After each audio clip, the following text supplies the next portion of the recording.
Ça y est, les énergies 2021 prennent leur envol pour laisser la place aux énergies du Tigre d'eau de 2022 jusque février 2023. C'est l'occasion de voir ce que le premier mois de l'année solaire nous réserve avec au programme un peu d'astrologie, les étoiles volantes et les dates favorables à venir.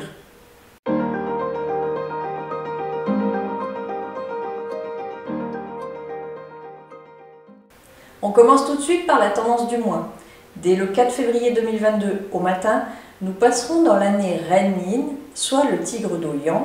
Et comme on a déjà eu le cas en janvier, le mois est un fou-yin de l'énergie annuelle.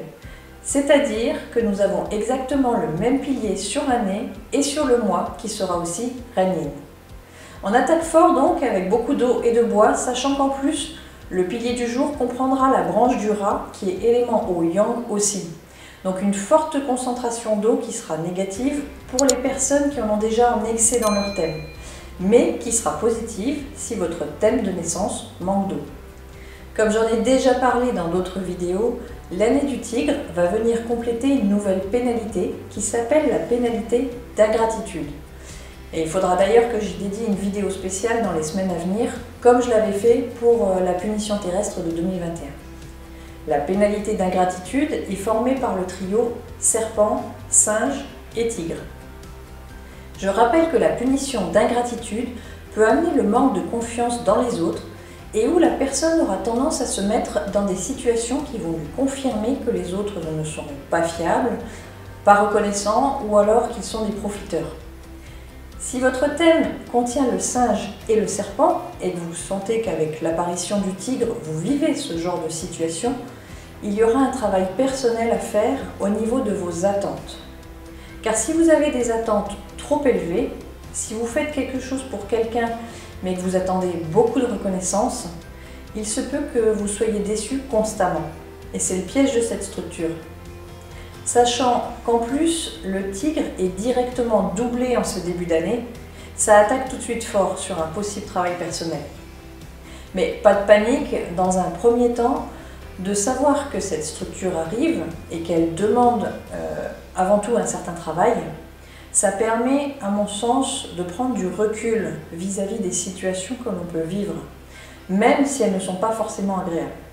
Mais si lorsque ce type de situation se présente à vous, en plus vous savez à quelle période, donc vous y êtes un peu préparé, vous savez en gros ce que vous avez à travailler face à ça. Ce qui peut éviter déjà une grosse part de réactions émotionnelles désagréables.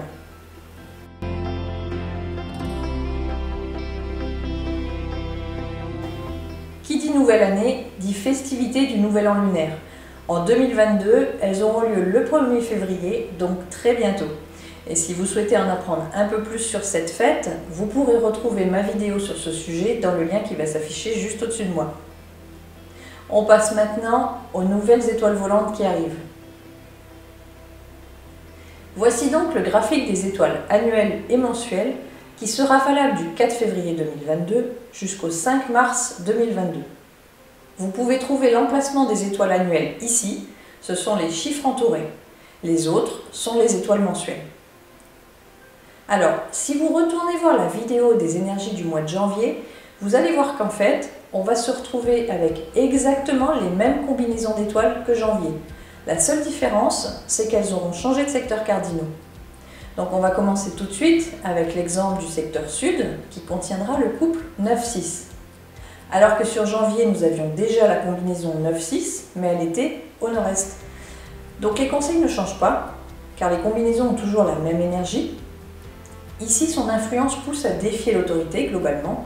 Donc exemple, un enfant qui défie son père, des employés qui refusent d'obéir à leur chef, comme on l'a déjà vu. Et toujours du point de vue de la santé, le domaine respiratoire qui est le plus touché, surtout dans ce secteur, car l'énergie du poumon, du métal de l'étoile 6, est beaucoup plus attaquée que le mois précédent parce qu'il se retrouve en secteur sud feu. L'étoile 9 étant feu également, elle va être renforcée par son secteur natal et elle sera plus forte pour attaquer le métal. Donc, soyez simplement plus attentif à ça si vous passez beaucoup de temps dans le secteur sud de votre maison. Bien sûr, je rappelle que d'autres combinaisons se trouvent dans chaque pièce de votre maison avant même l'influence des étoiles annuelles et mensuelles. Leur influence est plus forte donc ça peut tout à fait changer le jeu des énergies aussi. On continue avec le secteur sud-ouest, où nous retrouvons la combinaison 2-8, ce qui nous donne un excès de terre, ce qui engendre la stagnation et le ralentissement de développement de manière globale. Elle sera une entrave sur un bureau ou sur un lieu de travail, mais elle sera idéale sur une zone de méditation par exemple, car ce couple est utile aux démarches d'introspection. C'est aussi ça qu'il faut retenir dans le jeu des énergies des étoiles volantes, c'est que certaines mauvaises combinaisons, en apparence, ne le seront pas forcément pour tout ni pour tout le monde. Tout dépend des objectifs de chacun. Il ne faut pas en avoir peur, mais plutôt essayer d'en tirer parti de la meilleure des manières. On passe au secteur ouest avec la combinaison 7-4 qui peut pousser les femmes au conflit entre elles. Le secteur ouest est un secteur métal. C'est le secteur de naissance de l'étoile 7. D'ailleurs, cette année, toutes les étoiles annuelles se retrouvent dans leur secteur cardinal de naissance, ce qui signifie que leur élément est renforcé. Elles ont toutes beaucoup plus de force. Donc ici, attention aux explosions de colère avec l'étoile 7 et le métal en force. On essaie de ne pas garder de rancœur intérieure, car elle pourrait sortir de manière amplifiée et disproportionnée sous les effets de cette combinaison. Et si c'est possible pour vous, et selon la situation de chacun, c'est le moment de mettre les choses à plat avant que le dialogue ne devienne difficile. Le secteur nord-ouest, lui, il va contenir le couple 6-3. Il s'agit d'une combinaison qui peut engendrer des blessures, notamment avec des métaux, comme une arme blanche de par l'étoile 6. Et sachant qu'elle se trouve en plus dans son secteur natal de métal, donc la combinaison sera d'autant plus sensible. L'étoile 3, de son côté, elle pousse aussi beaucoup sur les querelles et les conflits, même si elle sera moins forte dans le cas présent. Vient maintenant le secteur nord avec le couple 1-7. Pour rappel, c'est une combinaison qui peut pousser les gens à commettre des actes téméraires et ou illégaux. Aussi, si vous êtes amené à faire un long trajet pour vos voyages, vous devriez être plus vigilant au risque de vol par exemple. À côté de ça, elle peut pousser sur les difficultés de communication, ce qui peut entraîner des conflits de famille ou encore au travail. Mais l'étoile la plus forte ici reste quand même l'étoile favorable 1, qui va affaiblir la 7 métal par le jeu des éléments. Donc globalement, le caractère négatif de la combinaison n'a, selon moi, pas assez de force. Nous avons ensuite le couple 8-5 dans le secteur nord-est, ce qui veut dire 2 étoiles terre dans un secteur terre aussi. Encore de la stagnation dans ce secteur, c'est la même chose que pour le secteur sud-ouest qui contient 2-8, mauvais pour les affaires ou l'avancement des projets, car cette combinaison aura tendance à vous ralentir. Mieux vaut la laisser de côté, dans la mesure du possible, car la 5, qu'elle soit annuelle ou mensuelle, n'est pas une bonne copine de manière générale. Vous pouvez aussi utiliser l'élément métal et la cure de sel pour l'atténuer si vous avez besoin de vous trouver dans ce secteur cardinal. Le secteur de l'Est qui suit aura la compagnie du couple 3-8 ce mois-ci. Combinaison qui amène du talent et de l'ingéniosité, sans tomber dans la manipulation, attention. Et le développement de l'ingéniosité par cette combinaison est bien pour atteindre rapidement le succès. Mais c'est l'étoile 3 qui se trouve dans son secteur natal et elle est plutôt mauvaise. Donc un succès trop rapide peut amener une chute juste après tout aussi rapide. Donc prenez plutôt le temps qui vous est nécessaire et n'agissez pas de manière trop précipitée. La fin du tour des secteurs cardinaux passe par le secteur sud-est avec la combinaison 4-1, bénéfique dans la recherche de relations amoureuses. Donc, si vous êtes célibataire et pour celles et ceux qui aiment profiter de la Saint-Valentin, qui va bientôt approcher, utiliser le secteur sud-est sera intéressant pour vous durant ce mois de février.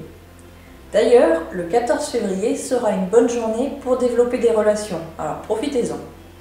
C'est aussi une bonne combinaison pour l'intelligence et la réussite scolaire. Vous pourrez en tirer parti dans le cadre d'examens par exemple. Quant à la combinaison du centre, qui est un couple énergétique qui ne s'exprime pas, nous avons le duo 5-2, donc soit les deux plus mauvaises étoiles. La 5 étant l'étoile annuelle, elle se trouvera prisonnière du centre toute cette année, donc pas besoin de cure de sel à l'année dans un secteur en 2022. Vous pourrez éventuellement en mettre aux emplacements de la 5 mensuelle, mais vous serez tranquille pour le reste, alors profitez-en. Les dates du mois à retenir. Et voilà la partie intéressante avec les bonnes dates du mois. Ce sont bien sûr des dates avec de bonnes tendances énergétiques générales sur la journée et elles ne tiennent pas compte des énergies personnelles de chacun et chacune, mais c'est toujours mieux d'utiliser ce genre de journée pour lancer ses projets plutôt que de tomber sur un jour où le chi est au ras des pâquerettes. Quelles sont les bonnes journées de février? Le 6 février sera bon pour démarrer des projets ou inaugurer. Par contre, c'est une journée qui triple le signe du tigre, donc elle sera défavorable aux personnes ayant le singe dans leur thème, surtout sur le pilier du jour ou de l'année. Le 8 février est très bien pour les démarrages d'entreprise aussi. Par contre, pas de feng shui ce jour-là. Et cette date ne conviendra pas au signe du chien.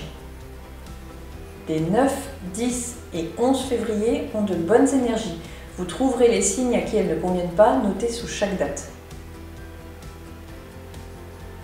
Il y a le 14 février qui est favorable au développement de relations, comme je l'ai mentionné dans la partie sur les étoiles volantes du Sud-Est. C'est aussi une très bonne journée succès et ce jour-là, les étoiles mensuelles et journalières sont exactement les mêmes. Donc, le secteur Sud-Est aura l'étoile 1 renforcée, parce qu'elle sera 2 fois. Et il y aura aussi le Sud-Ouest avec une 8-8 et l'Est avec une 9-9. Soit les 3 meilleures étoiles de la période qui sont renforcées. A noter par contre, cette date ne conviendra pas aux personnes du signe du dragon. Le 19 février, le 22 février est bon pour démarrer des projets à long terme. Le 23 février est une bonne journée amenant la prospérité. Le 26 février est une journée à succès et elle contient une combinaison particulièrement propice qui sera présente dans la tranche horaire du coq uniquement, ce qui correspond à l'heure solaire 17-19 heures. Qu'il faudra retraduire à l'heure de votre montre selon la ville où vous habitez. Pour essayer de vous donner un ordre d'idée en France, ici à l'ouest près de Coutances, ainsi que toutes les villes alignées sur le même axe vertical, ça correspondra à l'horaire 18h06, 20h06, en cette période d'heure d'hiver. Mais pour une personne qui se trouve sur l'axe de Paris, ce sera entre 17h51 et 19h51. Et pour l'axe de Metz, ce sera 17h35 et 19h35. Vous voyez ainsi l'écart qu'il peut y avoir entre l'Est et l'Ouest et ça vous donne une idée possiblement de votre horaire. Si vous n'arrivez pas à vous repérer, vous pouvez trouver le calcul sur ma vidéo expliquant le calcul de l'heure solaire. Sinon, laissez-moi un commentaire en dessous dans cette vidéo en me notant votre ville. N'oubliez pas aussi de vous abonner, liker et partager la vidéo. Ça aide grandement la chaîne et on se retrouve très bientôt. Prenez soin de vous. Ciao, ciao!